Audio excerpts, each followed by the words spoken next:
5. They waited there for the four seer hunters to return. When an hour had passed, Sildar ordered Lear to have the women make a new camp. Lear left Ulf and sought out Hulda. When he found her, she and some of the other Vanayar were sharpening saplings into primitive spears. He approached and knelt down beside them. Sildar bids us make a camp, Lear said. We've barely gone 2 miles from the last one, Hulda grumbled. He means to wait until the men return with the corpse of the monster that attacked us, Lear said.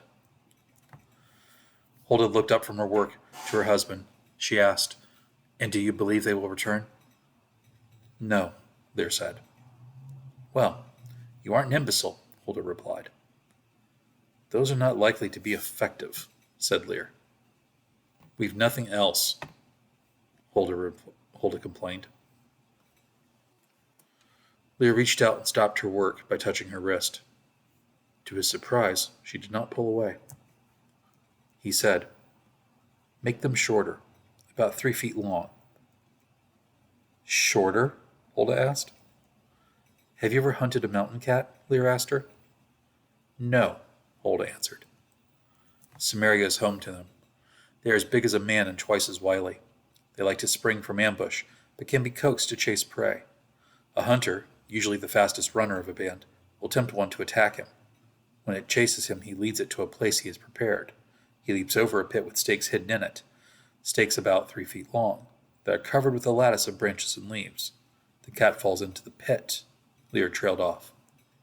Hulda looked down at the crude spear she was crafting. Then to Lear she said, "It won't be enough to kill it." "No, but it will be enough to wound it and trap it. And then we, with spear thrusts and bowfire from the lip of the pit, can slay it," Lear offered. Hulda conjured an image of the strategy in her mind. She said, "I see no flaws in your plan, other than the size of the pit and the size of that beast.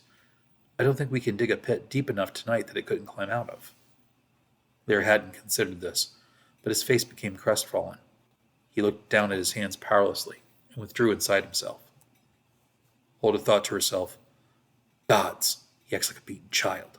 The least disagreement, and he takes it upon himself as an accusation. This is not a man." She remembered Yormunda's observation about Lear, that perhaps he had been abused extensively by his mother. Her demeanor became less harsh. It was not a natural disposition for her, and so her following gesture was a bit stiff and unnatural. She said to Lear, "But the plan still might aid us. Perhaps we cannot dig a deep pit, but we could dig a wider one." "To what end?" Lear asked dejectedly.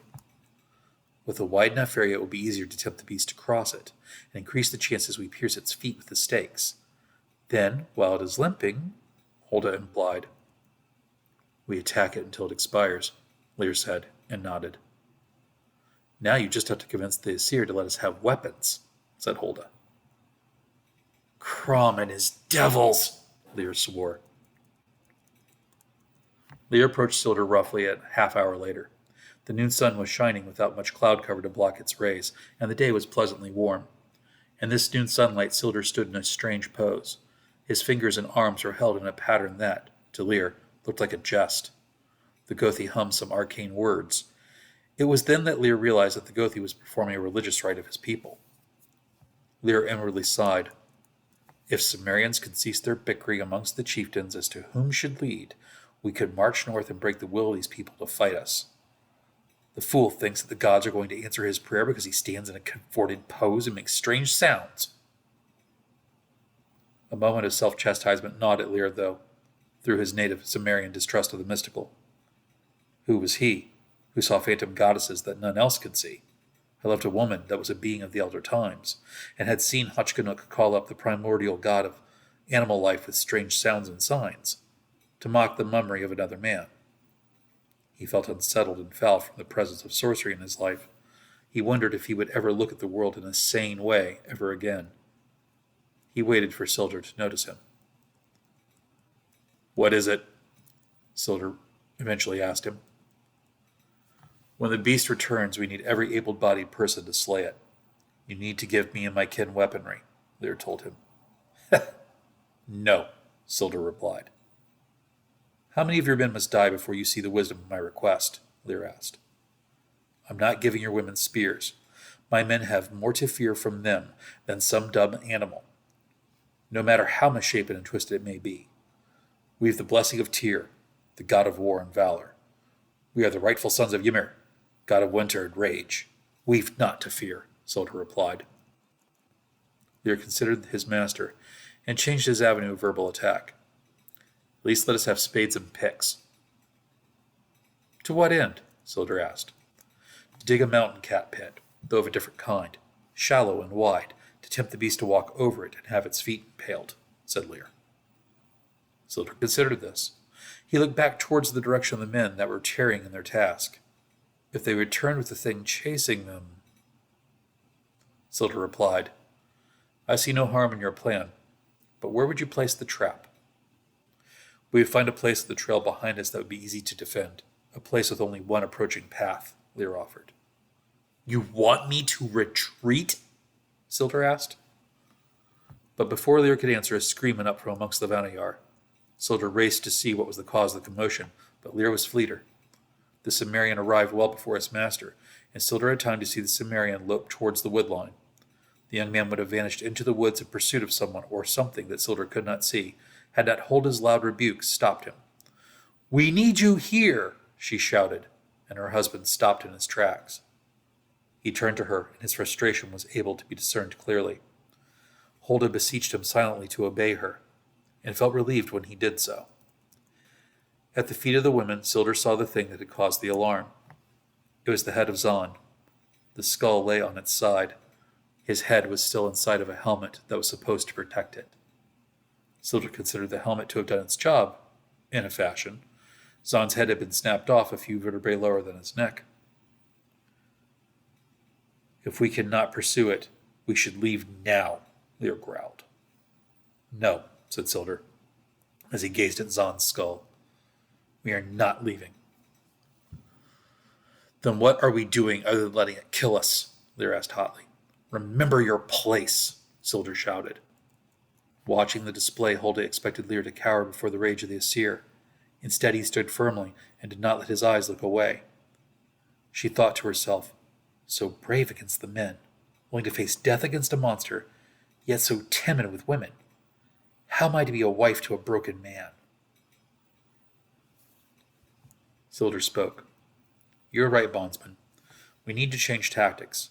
The other hunters are likely slain, but we owe it to them to confirm that. Can you track it? Yes, Lear answered. Make your preparations, Sildar commanded Lear and his remaining Aesir warriors.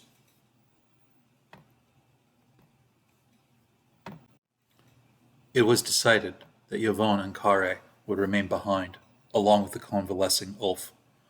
The Aesir said nothing as the Vanayar cut their primitive spears, for they did not fear them. Each of the men believed that they were equal to any 5 of the women, and while donned in their mail and with the possession of the bows, it was difficult for Lear to understand how they could have such confidence. For their own part, the Vanayar were cowed by the threat not only of arms and the monstrous beast that haunted the woods, but from the unfamiliarity of the terrain. Men of the south do not realize how deadly the mountains can be. The hunters left the men the bows, not only to dissuade the Wargrite should it return, but to feather a Vanayar with a shaft should she attempt to flee. Lear cursed the stupidity of the decision. The Vanayar had, when Lear had given Sildar his oath, given their oath by default as they were now his kin. The decision showed Lear that Sildar would always view the Vanayar and himself as being inferior. He noticed many of their expressions, though outwardly stony, betrayed their seething rage. Lear knew that rage well, having himself been a slave.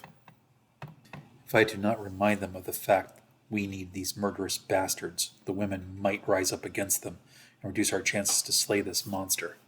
I need to issue an order to them, or we are lost, thought Lear.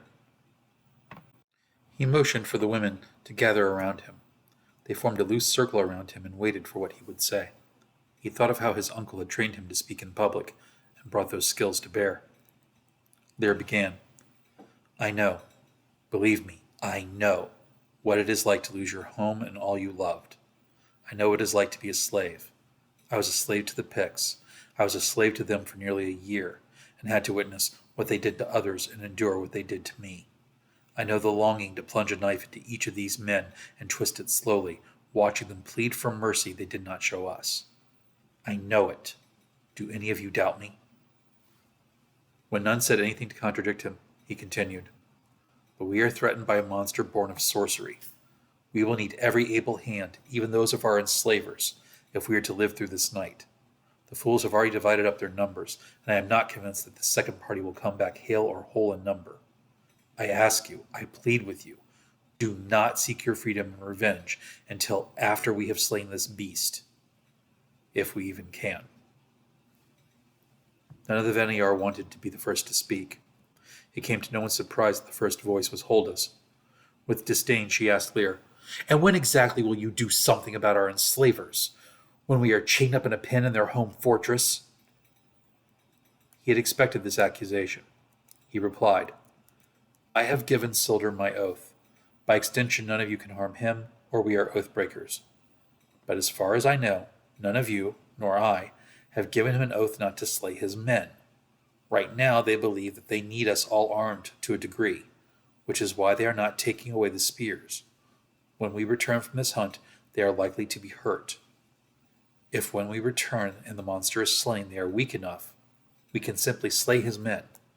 Alone in the wilderness with a score of angry flame hares, I doubt Sildar will be so foolish as to prevent your escape."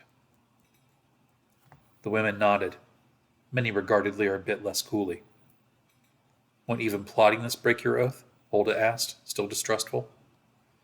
Lear did not blame her for being skeptical of him this time. He was a man, and she had recently been abused by many men. He was asking her to put aside her just revenge. A man that had been wronged would be prone to dismiss him. How much more so a woman who had been injured so? He asked Hulda, "We Cimmerians are not oath-breakers, and as such we are very careful about that to which we swear. Sildar never asked me to tell him all I knew or thought. He thinks me a stupid black mane from the hills, touched in the head by Pictish magic. He thinks of you not as strong combined force, but as an individually weak woman. He should have been much more careful in what he asked me to bind myself to." A Vaniyar to his right touched his shoulder. He looked at her. Her expression was blank. The torture, rapine, and the journey had all taken a toll on her ability to feel any emotion. But when her eyes met Lear's, the first wan smile she had had in days blossomed on her lips. "You're our stupid black mane. We'll wait for your signal," she affirmed. Lear nodded. Then he left the women and walked towards the Aesir. They were double-checking the tightness of their hauberk straps and the condition of their weapons. Cian and Helska were the spearmen chosen to walk behind Lear. Both of the men seemed anxious to get started. Ullin, the largest of the Aesir, walked beside his master Sildar. The large Aesir carried a sword at the ready in each fist. He sneered at Lear, clearly not impressed by the Cimmerian's ability. This was the moment when Lear decided that Ullin was an idiot. For though Lear doubted his worth as far as the women were concerned, the fight with the monster in which he had saved Ulf's miserable carcass had given Lear a sense of pride. He had not fought much, and yet Ulf had been moved to remark that he thought Lear fought well. The Cimmerian gathered some berries from a nearby tree and crushed them between his fingers. Lear traced the mark of Jebel Sag, and he focused on the curve of the glyph that spoke of bears. He would need their great strength. Many lowlanders thought of bears as lumbering, but they were in fact extremely agile for their size and weight. Lear reasoned that he might of a bear would be more useful than the loaned power of the animals he had channeled in the past. He also feared what he might do to Sildar and the others if he borrowed the power of a wolf. That the Aesir in this warband had to die, Lear still believed. He had made himself the silent promise when he had seen them abuse the Vaniyar. But it would take planning and patience that Lear was not sure the wolf power would let him possess. It took a moment for the mark of the bear to infuse him with its might, but when it did, Lear felt as if his arms and legs were thick and slow with muscle. He flexed his hands, and for a moment he wondered why he had no claws. "I am a man," he thought to himself. Then aloud he affirmed, "I am a man." He returned to Sildar, and the Aesir raised an eyebrow when he saw the mark applied to Lear's face. The Aesir asked, "That is all there is to it? You paint your face and tell you have the power of a bear," Lear answered. Well, Bearman, you will lead and we will follow. You'll need a weapon, said Sildur. I am skilled with spears, said Lear. Sildur scoffed. That was an obvious attempt. No, I'll keep the spearhead. It belongs to me. An army of the spear of the fallen, Lear replied. Now the Aesir could think of an objection. They were sure that all of them together could harry Lear until he was defeated. With a nod of his head, Sildur assented. Cian handed the Cimmerian a spear, and Lear tested the heft of the weapon. Unlike the Pictish weapon, it was tipped with a sharp metal head and a weighted stop on the butt. Lear nodded and began tracking the flight of the warg right. From the ring of red-headed women, Hulda watched Lear disappear into the woods. She would not admit to herself that she feared he wouldn't return. Yet seeing him depart with the seer behind him and a monster lying in wait before him, she did fear for his life. She looked up to the cold, overcast sky. Ymir, aid my husband. Make him as fierce as you and your children, she prayed. Then she touched the crude axe pendant that the Aesir had not bothered to rob her of. She returned her attention to the digging of the wide field of stakes that Lear had asked for. Beside her, some of the other women snickered. Why are you laughing at me? She asked them. I've just never seen a noblewoman do such lowly work before, sniffed one of the women. Have your jest while you can, Hulda retorted haughtily. It had not come up in the conversation between her and Lear yet, but Hulda was the child of a minor freeholder. These settlements along the Vanaheim coast were small farms and fishing villages that had begun by the leaders of war bands that had become too old to go Viking themselves. Hulda's father, Rolfar, had not stepped on a deck in the past decade, yet he was still strong enough and able enough to command the respect of other Vanir, and would sometimes go on the march overland into Asgard. He had sent his daughter to meet her future family, who ruled an inland fief. This is where Sildur and his men had captured her and some of the other Vanayars they were raiding. The Aesir did not know whom it was they had captured, as none of the Vanayar had felt like betraying the secret. Now Hulda wondered if one of her fellow captives would do so for the favor from their overlords. She swallowed hard and put her mind to the task. Though she was of noble birth, her father had insisted that all of his children, the daughters included, be trained in the craft of war and sailing the seas. She was no stranger to labor, and easily kept pace with the commoners she had been enslaved with. Through the forest the beast was fleeing. Tufts of its fur and small patches of its nearly human skin could be seen on the trees. But its flight ceased to be heedless, roughly a quarter-mile into the woods. The Aesir could not see any tracks upon the ground, nor any trail signs such as broken branches. They swore softly, many calling on Tyr and Ymir at the eeriness of it. Cian loudly attributed the trackless passage to the demonic nature of the thing they hunted. It's no demon, Lear corrected him. How so? Cian asked. Lear held up a bit of the monster's skin. It can bleed. The trees and branches abrase it. A fiend of hell should be made of more stalwart stuff. How do you explain the lack of its footprints, then? Cian challenged the Cimmerian. Lear looked at the ground, and then pointed to something that the Aesir had mistaken. In the very faint impression, they could now, with Lear's guidance, clearly see the human-like toe and heel impressions. Hardly the mark of a demon's hoof, Lear said. Have you an idea of the thing's origin, or better yet, its weakness? Sildur asked. Steel seems to work well enough. We've wounded it. If we can wound it, we can slay it, Lear replied. They continued following the blood trail with Lear in the lead. The Cimmerian's tracking was aided by the bear power he was channeling, allowing him to catch bits of scent and an awareness of the forest that humans lack the sympathy for. They tracked the beast another quarter of a mile before they came to a disturbing scene. The first indications to Lear of what they would find was the smell of blood, urine, and the feces upon the wind. He held up his hand for the hunters to stop. Then he inhaled deeply and sighed. Steel yourselves. Death lies ahead, Lear informed them. He made his way forward slowly. Ahead of them a small clearing that lay under the shade of many outstretched branches. Sunlight fell in the clearing in a dappled manner. The trunks of the trees showed evidence of recent violence. Missing bark betrayed where swords and spear had missed their intended targets. At the base of a tree lay Tar. His face was already grayed with death. Though his armor seemed intact, the top sleeves of his mail hung loosely, without any limbs to fill them. Lear surmised the Warbright must have gripped the man's arms and tore them out of the sockets. Zahn's body knelt in another part of the clearing, with the torso slumped forward. They already knew where his missing skull lay. Mishka's body lay a few yards from the slain bodies of his fellows. It was missing its right calf, and they could see where Mishka had tried to crawl away from his attacker. The arteries and veins of his thigh had gushed a blood trail behind him that caused the forest floor to glisten, as if Mishka had been a snail passing along. The Aesir shuddered and whispered oaths to their gods. Lear did not bother. Even if these men had been fellow Cimmerians, Lear knew it was pointless to ask the gods for any aid. They were content to watch men struggle and die, like patrons of a theater witnessing their favorite actor perish upon the stage. Lopt is missing, Lear commented. Should we spread out and find him? asked Sion. Lear sniffed the air, then examined the ground. He pointed to a heavy drag mark in the ground and said, No, it took him alive. The men swore again, grimly. Then they returned to stalking their foe. Lear led them through the forest, and they did their best to remain quiet. But mail, no matter how well oiled or muffled, hinders such attempts. To Lear's heightened senses, each step of his fellows was a cacophony of sound.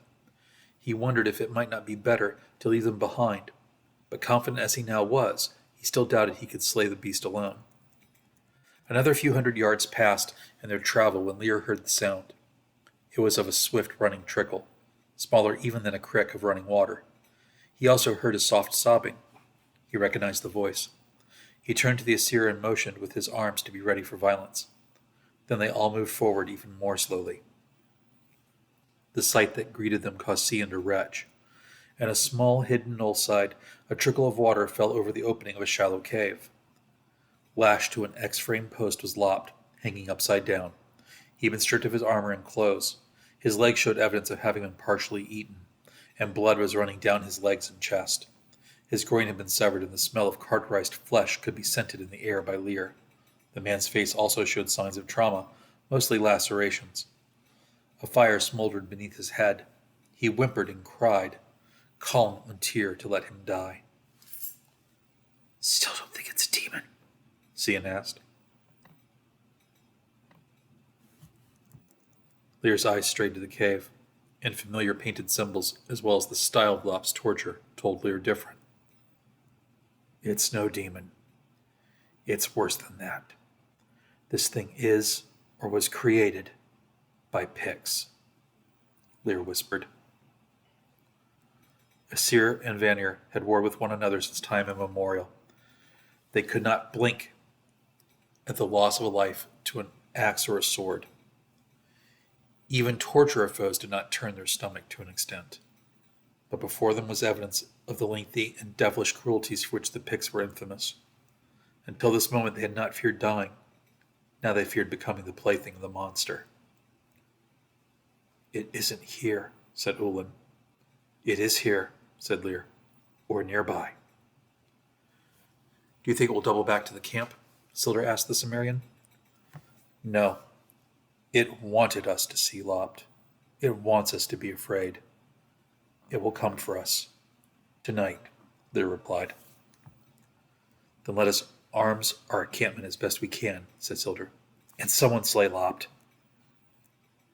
Lear longed to be Lopt's slayer, but he knew it would put another Aesir on edge and make them more suspicious of him. As it was, Ullin approached Lopt and muttered, I never liked you anyway, and stabbed the man in the heart. Lear noticed that the same childlike footprints were present in this hidden abode, as he had seen earlier. He traced them backward to a large elm, which stood at the top of the knoll. A single long, stark white hair was trapped in the branches.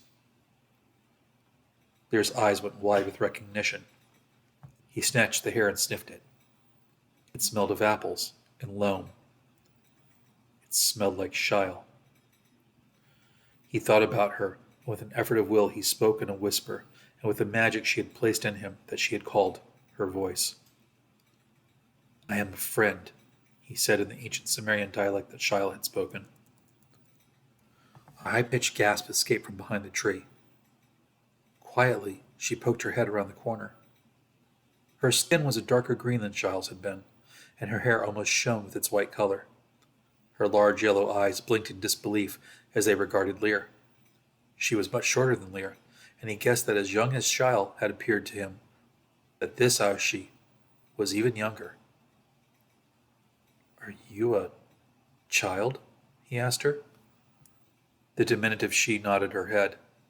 Then she asked, "Are you a painted man?" "No, I'm a Cimmerian, a son of Kimmer," Lear replied. With this, the she-girl's behavior and demeanor became excited. But before she could speak, Lear motioned for her to remain quiet. Then he whispered, "The men with me are not friendly. Do not let them see you. Have you seen the thing that lives in the cave below?" She replied, "Yes, it sleeps here sometimes. It wanders the forest, and is not always here." "Has it hurt you?" Lear asked. "It would if it could catch me, but I am very fast." "Are you going to kill it?" she asked. "Yes," Lear answered. The girl replied, "Its magic is strong, stronger than any mortal charms. Its body restores it from all wounds it might suffer." "Do you know how I can kill it?" Lear asked. "You'll need to take out its liver and burn it," she whispered. "Oh, and while I'm at it, I'll just scale Ben Morg and piss on Crom's throne," Lear thought, sarcastically. Aloud he said, "Thank you. You should hide." "Wait," she hissed. "What is your name?" "Kimmerson." "I am Lear, son of—" "Well, that doesn't matter. I am Lear." "Are you one with someone?" she asked. He had to guess at what she meant. He replied, "Yes, I am one with Shyle Nargeg." The Oshi could barely contain her excitement. "I know her! I thought you sounded like her! Kimmerson! Lear, you must take me to her! I am here all alone! I am alone!" she pined. "Crom and his devils, as if I don't have enough labors to perform," Lear swore to himself. But aloud he said, "I must survive the monster first. Hide until I have slain it, and come to me when the men are asleep." She quickly darted out from behind the tree, embraced his waist, and then ducked back behind the elm. "What is your name?" Lear asked. "Tianina Moru," she replied. "It was a pleasure to meet you, Tiani." "Now, you need to hide," Lear told her. "I don't like them, these men you are with," Tiani hissed. "Neither do I," Lear reassured her. From below him, Lear heard Isildur approaching. Lear continued to speak in ancient Cimmerian, and accented it with gestures of his hands that he hoped looked sufficiently arcane.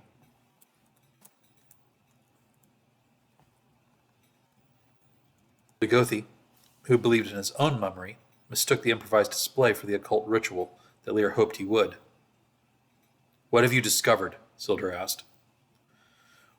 "We must slay the beast, remove its liver and burn it," Lear replied.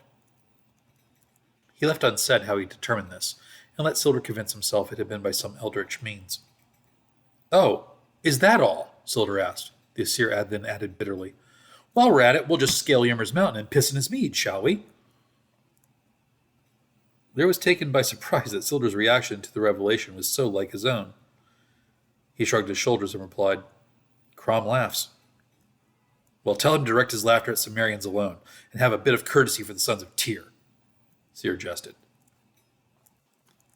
Lear was about to reply with a self-depreciating jest of his own, not bothering to question himself the camaraderie with the man that essentially enslaved him, when their conversation was cut short.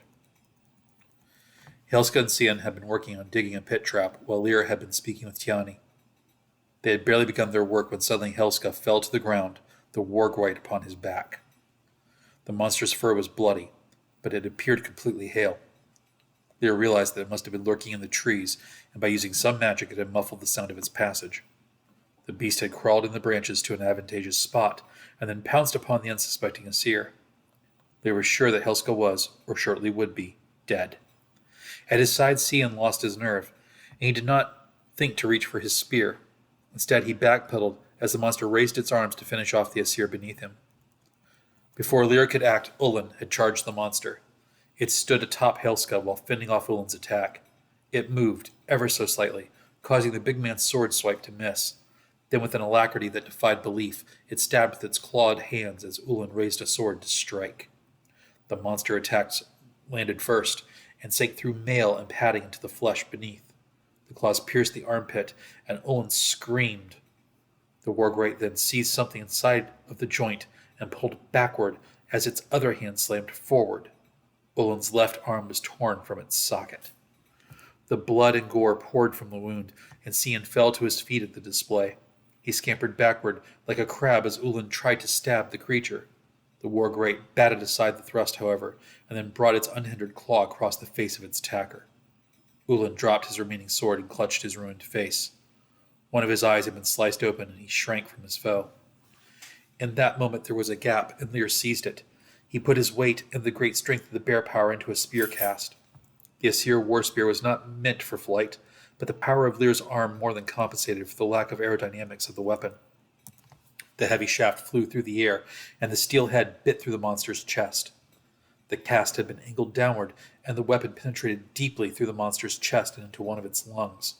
The Wargreat staggered backward from the force of the blow, freeing Helska. The Aesir, even though he was covered in gore and afraid, crawled quickly to Cian's spear, where it lay on the ground and rolled over. He discovered that one of his legs would not respond. Something in his back had been broken. Sildar ran down the knoll that stood beside Cian. In the time it took him to reach the other Aesir, who was now shouting incoherently in fright, the monster had recovered. It began pulling the spear that impaled it out of its chest and focused its gaze on the men that had invaded its lair. It snarled at them in the language of wolves, promising them, "I will eat you." "Get up, man," Sildar yelled as he neared Cian. He had drawn his sword during the fight down the hill and did not remember doing so. Cian had gathered enough of his wits to grab a shield, but he was not holding it as such as hiding behind it. Disgusted with him, Sildar ripped the shield from his hands and prepared himself for battle. The Wargreat took one step forward, and then took another towards the knoll. It howled as Lyra came near. The Cimmerian, under the influence of the bear power, roared back. The pure fury of his voice caused the Wargreat to pause. Its head moved from side to side, looking at the Cimmerian and then at the Aesir. In the indecision, it left itself vulnerable. Convinced that he was doomed, but determined to have a death worthy of being sung, Helska took a painful roll forward and then stabbed with all he was worth into the side of the creature. The strike was good, considering his wounds, and the monster spun on him. With a swipe of its arm, it broke the shaft of the spear. Then it darted forward and impaled Helska's throat. Its long claws reached up behind Helska's jaw and pierced his brain. Sildar advanced and thrust for the beast's heart, but the strike did not land. The monster had picked up the body of Helska, still jerking about as the nerves tried to function, and tossed it into the Aesir warband leader. While Sildar went down under the weight of the dead man, Lyra attacked the beast. All Lyra had at his disposal was his sword, and his inexperience with the weapon was now evident. In his first encounter against the Wargreat, the element of surprise had saved him. Now the beast was ready for him. It proved extremely difficult to land a telling blow as the monster dodged and weaved. Twice Lyra landed a glancing cut, but he knew them too shallow to be of any use. The monster was baiting the Cimmerian, trying to get him to overcommit, and with the bear power encouraging the Cimmerian to deliver brutish blows, the monster did not have long to wait. With a grip that sank under one of the Cimmerian's strikes, the monster got a hold of him. With a supernatural strength, it tossed the Cimmerian 15 feet into the air. "Crom!" Lyra swore as he flew through the air. The monster had thrown him towards a tree. He would have impacted the trunk head first, but managed to get his arms in the way to cushion the blow. Yet to save himself, Lyra had to drop his sword. Instinctively, he tried to grip the tree to keep from falling, but he was somewhat dazed from the collision. He fell to earth and landed with a rough thud in the soil, his skull bouncing off one of the gnarled roots. The monster turned its attention towards Sildar. It lumbered forward, swiping at him with its claws. The Aesir blocked each of these strikes with his shield and returned each with jabbing stabs of his sword, but the Wargreat either scampered out of range before darting back in to attack or batted away the probing blade. Beside him, Cian screamed and gibbered, urinating himself in terror. "Tyr and Ymir curse you!" Sildar roared, both at the Wargreat and at his companion. In a momentary pause of the duel between him and the beast, Sildar push-kicked Cian. He shouted, If it's going to slay you, at least meet it with a weapon in hand. Better to die as a man than as a mewling coward. But Cian was beyond the reach of reason. The monster turned its attention from Sildar for a moment, and it lunged for the prone, blubbering Aesir. In that moment, Sildar swung his sword with all his might and managed to land a stroke against the beast's neck. Squealing with pain, the beast dropped to all fours and flew from Sildar. He had committed to his stroke with such force that he was unable to swipe the monster's heels as it fled. Its speed astounded him. He watched helplessly as it ran from him to a distant tree, then skittered and clawed its way up the trunk and disappeared from sight. "Cimmerian, do you yet live?" Sildar called. In response, Lyr rose to his knees, shaking his head. He slumped once, then used the tree he had fallen from to aid him in righting himself. Sildar saw blood flowing freely from the Cimmerian's scalp, and hoped the wound was not as deep as it looked. "Crom laughs, and Ymir's a pox-ridden bastard," Lyr called back. Sildar was glad to hear the defiance in the Cimmerian's voice. He looked down at Cian and was about to chastise the man. But when he glanced down, he saw that the man was laying still in an ever-widening pool of blood. The Wargrate had connected with an artery that ran along the young Aesir's arm, and ripping it asunder, the blood had saturated the soil beneath. "Tyr's fingers," Sildar swore. He examined the forest and saw that the darkness of the forest was growing. Sildar called, "Cimmerian, night is falling. We must return to the others to stand a chance." "Now you do the sensible thing?" thought Lyr. Aloud he called back, his speech slurred. "Aye, together, and watch the treetops." The two men alternated between jogging and creeping as they fled through the forest. They peered into each and every shadow, expecting the Wargrate to emerge. Fear was not a new emotion to Lyr. He had become acquainted with it in various forms during his youth, and had come to know the panic that accompanies combat when the Picts had attacked his home. He had even been exposed to the supernatural dread that must be endured when faced with powers beyond human ken. His fear was more akin to worry. It was an intellectual sensation in which he was concerned with how to outwit the monster that pursued them. For Sildar, the embrace of fear was far different. He was a man who was used to being in command, and the master of his environment. His bravado against the beast had been partly born of not wishing to be shamed, as Cian would now be in the songs of the Skalds.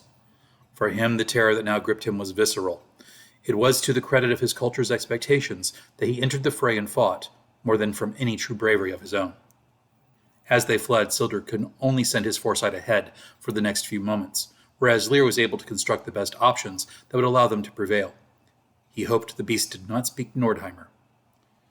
"When we get to the camp, you will run in first. Take care to avoid the stakes," Lyr ordered Sildar. "Yes," Sildar cried. "I will distract the beast and bait it into the stakes," Lyr continued as they ran. "Yes," Sildar cried again. "Do you understand?" Lyr asked, concerned that in his fear Sildar may not. "Yes, I understand. You're the bait, and you're welcome to it," Sildar shouted. He already did not have much of any esteem of his master. This display caused Lyr to have less. He supposed it was not the Aesir's fault that he allowed his fear to rule his actions. Crom had not seen fit to make everyone a Cimmerian. Their flight to cover the distance was punctuated with moments of a hairy claw swiping at them. Twice Lyr had to slash at the Wargrate as it attempted to ambush them. He knew he scored a cut along its arm, yet it seemed uninjured. He worried that he could not injure it enough on his own to defeat it. When they spotted the fire of the camp, Lyr pushed Sildar ahead of him and then turned to face the monster. He scanned the shadows and wondered from which of them the beast would attempt its ambush. Lyr considered the creature's actions. It has attacked from above, from the flanks. If I were a monster, I wouldn't attack from those directions again. I would do something unexpected. I would. He sidestepped at the last possible instant as a large stone flew through the space his body had just occupied. Then Lyr dropped to the ground as another stone flew over his head. He gritted his teeth and realized that the Wargrite was able to utilize more than just predatory cunning. The thing could truly think. Lyr rose quickly and stabbed with his sword blindly. The movement saved his life, as the point forced the charging Wargrite to break its stride and move to the side. Lyr slashed at the beast twice more to cause it to give him room. "Pesky man," the thing growled in guttural Pictish. "Says the monster that could have just let us pass through," snarled Lyr back in the same language. The Wargrite tilted its head. its curiosity momentarily stimulated, and spat at Lear. You speak the tongue, but you are not a true man. Huh, Lear scoffed bitterly. Whatever sorcery was done to you, I see it has not improved the Pictish hubris. Come then, come and see how a true man I am. Black hair, it hissed. Pale skin. You are, the beast stammered. Lear paused, his battle rage momentarily ebbing. With an inward revulsion and pity, he recognized the phenomenon before him, for he had felt the lighter touch of it himself. The thing that had once been entirely human was trying to remember some human concept, but its animal mind could not process the emotion. Animals know rage and fury, but hatred is not known to them. Only men can hate. The beast was not long in its self-examination, for the hatred between Lear's tribe and the Picts was old and nurtured with the blood of each new generation. It was an eternal, cyclical feud, constant as the changing of the seasons. Cimmerian, the Wargright roared. It surged forward in a mindless charge and met 3 savage slices of Lear's blade. One of those desperate swings severed fingers from the beast's hand. Lear felt a momentary elation. Perhaps I can't kill it, he hoped. But the monster turned, and before Lear's eyes the bone regrew and the flesh was restored by new tissue. The beast flexed its new claws and chomped its jaws in expectation. Bugger Crom and all his devils, Lear swore with resignation. Then he and the monster were trading strokes again. Lear had to constantly give ground before the beast. Sildur had not granted him mail with which he could chance a glancing blow from his foe, so that Lear, in turn, might deliver a severing blow. The combat took on the character of a chase, with Lear having to spend the majority of his efforts to be ahead of, yet also within an inch or two of, the monster's claws. He spared a glance over his shoulder and saw that a rough line of spears was forming by the campfire. I must act now, or I shall not live, thought Lear. He ducked a slash of the monster's claws and ran for the fire. The Wargright was momentarily confused by the tactics of the Cimmerian. When it realized the man was fleeing, it let out a hybrid howl of canine and human tones. Then it surged after Lear. Lear had borrowed the power of the bear, and so he was potent, but not fleet. Halfway through the flight, he had to spin and deflect an attempt from the Wargright to grasp him. His sword bit deep into its thigh, slowing it, and allowing Lear to resume his run. In the dark, he could not see where the pits of stakes began, but he had a general idea where the Vanayar would have dug them. Hoping that his luck would favor him, Lear ran for the field of sharpened points. With the borrowed bear power, he was stronger, and so his running leap carried him farther beyond the edge of the stakes than a man might normally jump. He vaulted into the night air, and nearly 30 feet beyond the edge of the trap, he landed in a roll. Sildur, the recovering Ulf, and the others gathered near the fire could barely believe it. The howl of the Warg's pain brought their attention back to the combat. The beast had been close on Lear's heels, but had not intuited the cause of the Cimmerian's action. It had stepped on the stakes at a full run, with all of its body weight and momentum. It had fallen forward, and now its limbs, chest and throat, were pierced by the sharpened wood. "Stab it!" Lear roared, his own voice in the possession of a power greater than mortal ken. With some trepidation, the Vanayar began thrusting for the Wargright's arms and chest. It snapped its jaws at them. The women were not close enough, so the beast crawled through the field of stakes towards them and their fire. It sensed that if it could just get past the hazards of the depression, it might bring its claws to bear. From the side, the archers Kari and Yvonne loosed arrow after arrow. They sought after some organ in the chest to impale, as their training had taught them. Yet the arrows had difficulty penetrating the flesh, and the beast's organs were not those of a mortal man. The Vanayar pestered it, but even then were having no luck producing a killing wound. Sildur and Lear strode to the fore. They hacked at the limbs that came forward each time, but the monster evaded them, going so far as to roll over onto its back and be pierced by the stakes rather than allow itself to be pierced by more of the spears. It finally reached the edge of the trap and alternated between pulling out the stakes stuck to its flesh, which prevented its regeneration, and attacking those that came too near. The night was filled with roars and sworn curses. Blood flew from wounds of those that strayed too near, for the flickering light of the fire and the beast's supernatural speed and reach made it difficult to judge a safe distance. "Yimmer, I'm out of arrows," Yvonne called. With one last twang of a bowstring, Kari called, "The same!" Spears! Sildar called.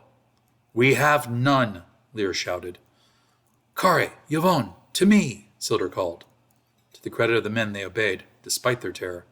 Even Ulf, limping from his wounds and with a sword in hand, formed up alongside his fellows. There better be roast boar in Valhalla, or I'll have words with the host, Ulf quipped darkly. The grim jest drew a panicked laugh from the Aesir, but the Cimmerian wondered why they wasted their breath.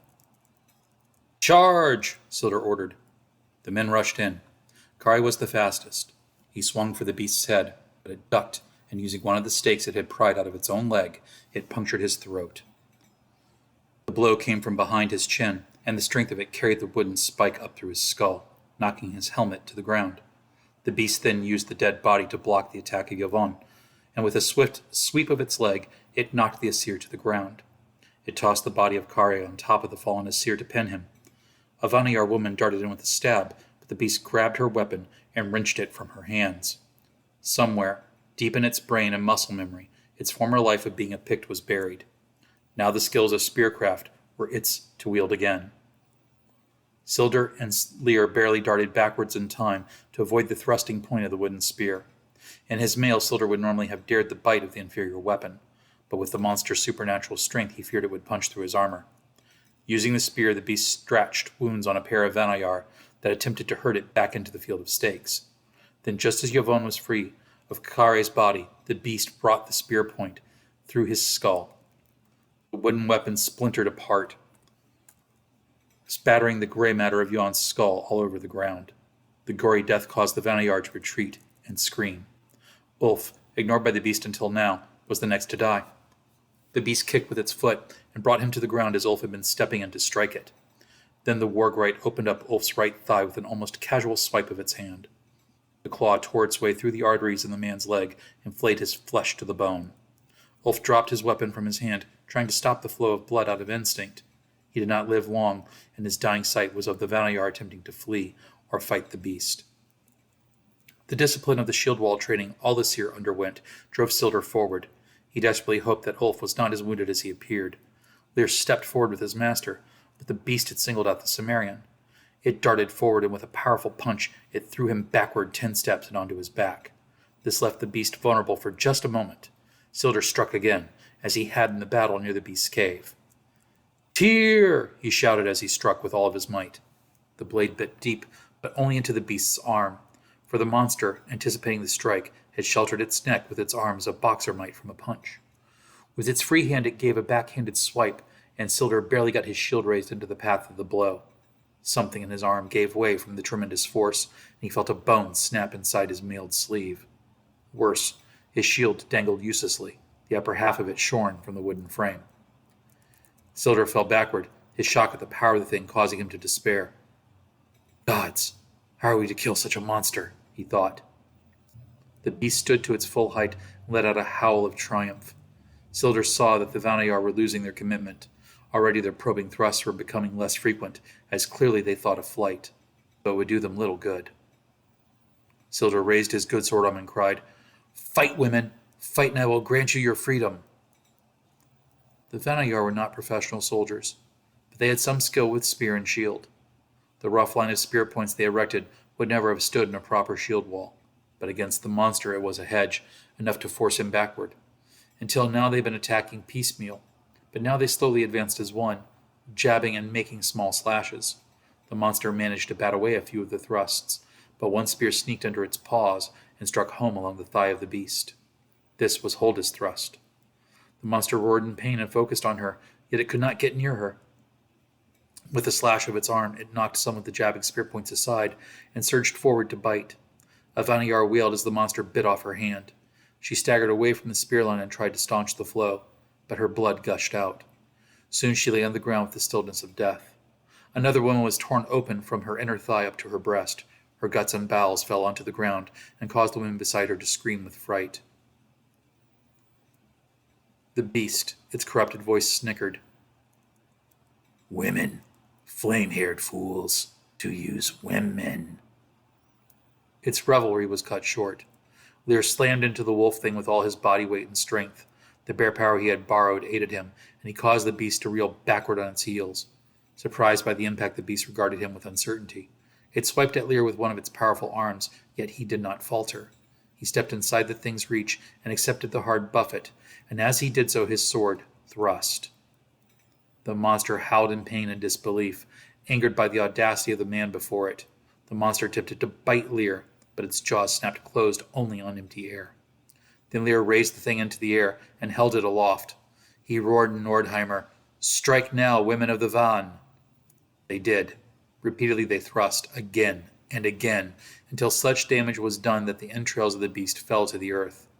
Yet the supernatural horror of the scene was not diminished, for as with Lear's strikes in the forest, the beast's flesh began to knit. Several of the Vanayar, seeing this, began to despair and quit the effort. What hope for men could there be when unkillable demons walked the earth? Thinking he had little to lose, and that death was now certain, Sildar approached the Cimmerian and held out the ancient spearhead. "It is fitting that a man should die with the deeds he has done, and the treasures he has earned," thought the Aesir. It required a moment for Lear to realize that the Aesir was offering him. He snatched the weapon from the Aesir and drove it repeatedly into the beast man he was grappling. Something changed. Some quality of the night air altered with the deed. The Wargwite's flesh smoked where the ancient spear point penetrated, and the beast's howls were not that of rage, but of pure pain. In a frenzied effort, it managed to escape Lear's clutches and fled from the camp. Lear, panting, looked down at the weapon. It smoldered with an eldritch mist. He realized that some property of its lost metallurgy robbed the Wargwite of its power of regeneration, or at least diminished it. "I can kill it," he realized. A feral glint rose in his eyes, and he was unaware that his lips were arching back to reveal his teeth. Then he was pursuing the Wargwite, intent on taking its life.